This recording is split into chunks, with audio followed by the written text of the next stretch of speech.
ఇక వార్తల్లోని వివరాలు చూద్దాం. భద్రాద్రి కొత్తగూడెం జిల్లా ఇల్లందు పట్టణంలో ఘనంగా బీజేపీ విజయ సంకల్ప యాత్ర అనంతరం భారీ బహిరంగ సభ నిర్వహించారు. ముందుగా ఖమ్మం నుండి వస్తున్న బీజేపీ విజయ సంకల్ప యాత్రకు స్వాగతం పలికేందుకు ఇల్లందు బీజేపీ నాయకులు కారేపల్లి చేరుకుని ఘన స్వాగతం పలికారు. అనంతరం ఇల్లందు చేరుకుని జగదంబ సెంటర్లో ఏర్పాటు చేసిన భారీ బహిరంగ సభలో ప్రజలను ఉద్దేశించి మాట్లాడిన బీజేపీ నాయకులు. ఈ కార్యక్రమంలో బీజేపీ పార్టీ నాయకులు, కార్యకర్తలు, అభిమానులు అధిక సంఖ్యలో పాల్గొన్నారు. సమాచార నిమిత్తం తెలియజేయడం జరిగింది.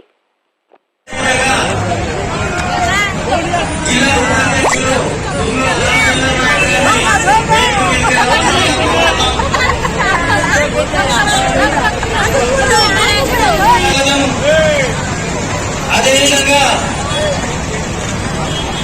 రాష్ట్ర ప్రధాన కార్యదర్శి వాళ్ళని వేదిక మీదకి రావాల్సిందిగా కోరుకుంటున్నాం. ఈ దేశం అంతా కూడా అభివృద్ధి చెందిన దేశం కావాలి. మనకు స్వతంత్రం వచ్చి 77 ఏళ్ళు అయింది. మన యొక్క ఇంకెంతైతే మన యొక్క జీవితాలలో మార్పు రావాలో అంత రాలేదు. అనేక మందికి సరైన ఇండ్లు లేవు, అనేక మందికి ఇంకా మంచినీళ్ళు వస్తలేవు, అనేక మందికి మంచి విద్య లేదు, అనేక మందికి ఇంకా ఉపాధి అవకాశాలు లేవు. ఇవన్నీ జరగాలంటే ఈ దేశం అభివృద్ధి చెందిన దేశం కావాలి. అభివృద్ధి చెందిన దేశం అంటే ఏమిటి? నేను చెప్పిన సౌకర్యాలన్నీ కూడా వచ్చేది. ఇప్పుడు మనకు 10,000 20,000 మనకు ఇన్కమ్ ఏదైనా పని చేసుకుంటే కూలి గాని, మిగతాయి గాని, చిన్న చిన్న జాబ్స్ గాని, షాపులలో పనిచేయడం గాని, మిగతా సింగరేణిలో పనిచేయడం గాని, ఇటువంటి వాటిలో మనకి 20,000 వస్తున్నాయి కావచ్చు, 10,000 20,000. దీంతో మనకు సరిపోతలేదు. అదే గనక అభివృద్ధి చెందిన దేశంగా గనక ఇది తయారైతే ఒక్కొక్కరికి నెలకు కనీసం 1,00,000 నుంచి 2 లక్షలు వచ్చే అవకాశం ఉంటుంది. అటువంటి దేశం కావాలా వద్దా? అమెరికా, చైనా లాంటి విధంగా మనం తయారు కావాలా వద్దా?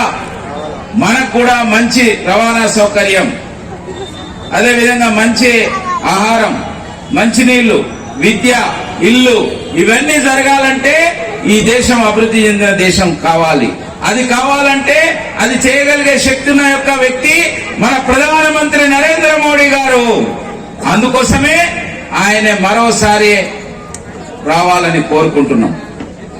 నేను ఇంకెక్కువగా మీకు ఇబ్బంది పెట్టను, కానీ ఒకే విషయం చెప్తున్నాను. తప్పక మనమందరం కూడా దేశమంతా ఇవాళ నరేంద్ర మోడీ గారు వెంట నడుస్తున్నది.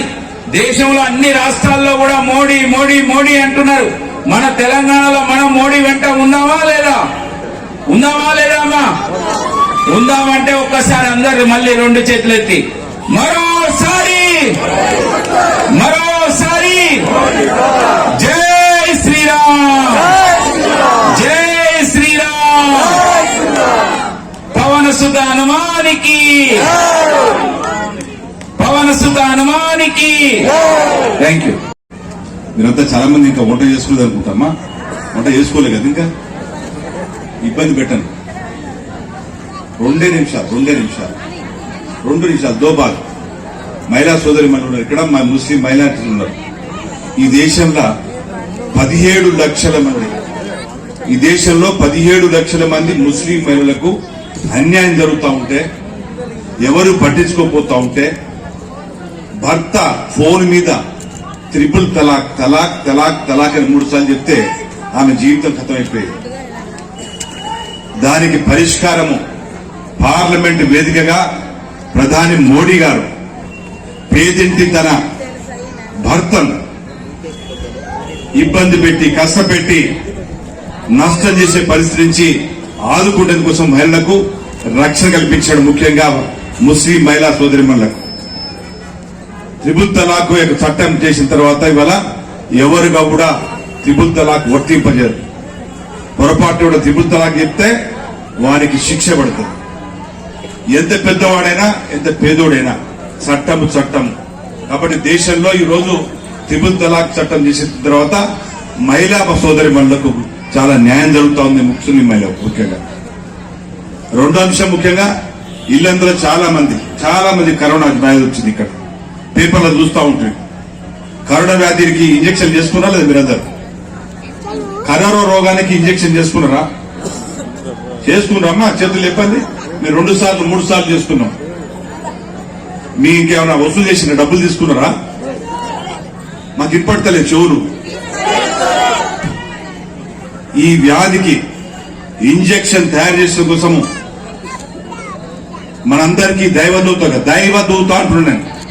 ఒక్కసారి కాదు, రెండోసారి కాదు, మూడోసారి. ఎందుకంటే వ్యాధి వచ్చి చనిపోతే పేదవానికి అదే రోగము, పెద్దోనికి అదే రోగము. ₹1,00,00,000 ఖర్చు పెట్టినా కూడా నయం కాలేదు. దవాఖాన నుంచి శ్మశానానికి పోయింది. వార్తలు ఇంతటితో సమాప్తం. మళ్ళీ తిరిగి ప్రసారం అయ్యే టీవీ 999 న్యూస్ లో కలుద్దాం. అంతవరకు సెలవు.